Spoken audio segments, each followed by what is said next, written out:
Hello, welcome back to our channel. In today's video, I'm going to walk you through how to add an unsubscribe link in Gmail for the year 2025.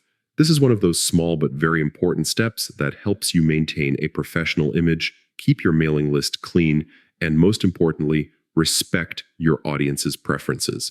Whether you're doing email outreach, sending newsletters, or just managing a group of contacts, giving people the choice to opt out is not just polite.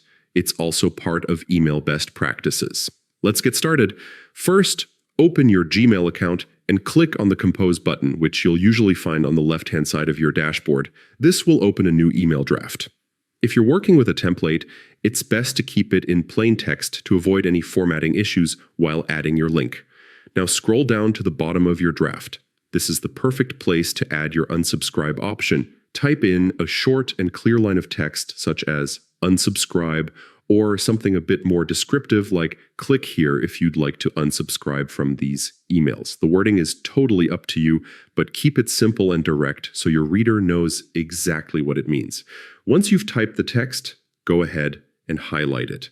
Look towards the toolbar above your draft and find the Insert Link button, which sometimes appears as a small chain icon. Click on it and you'll see a pop-up window appear. This is where you paste the unsubscribe URL. Now, depending on how you're sending your emails, that URL might be generated by your email marketing service, or it could be a page you've set up yourself where users can confirm their choice to stop receiving emails. Either way, paste the correct unsubscribe link into the field, then click Apply or OK. Your unsubscribe text is now clickable, but before you send your email, there's one very important step left: testing. In your draft, click the unsubscribe link you just created and make sure it takes you to the correct page. This helps you avoid sending out a broken or incorrect link, which could frustrate your audience and make your emails look unprofessional. Adding an unsubscribe option isn't just about compliance, it's about trust. When people know they can easily opt out, they'll feel more comfortable engaging with your emails. It shows that you respect their choices and are committed to clear, honest communication.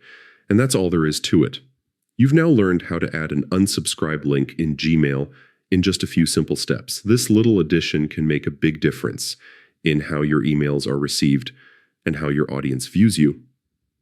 Thanks for watching, and I hope you found this guide helpful.